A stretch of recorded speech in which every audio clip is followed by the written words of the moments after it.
Sa isang tindahan ay bigla itong tumakas sakay ng kanyang motorsiklo.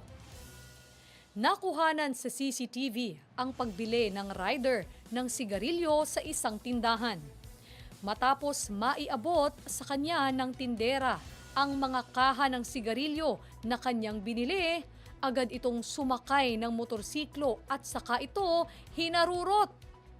Kwento ng tindera na siya ring nag-upload ng video sa social media. Naka-helmet ang kawatan kaya hindi ito namukaan at ang motorsiklo nito ay wala ring plaka. Ayon naman sa mga netizen, dapat magsilbing aral na ito sa mga nagtitinda.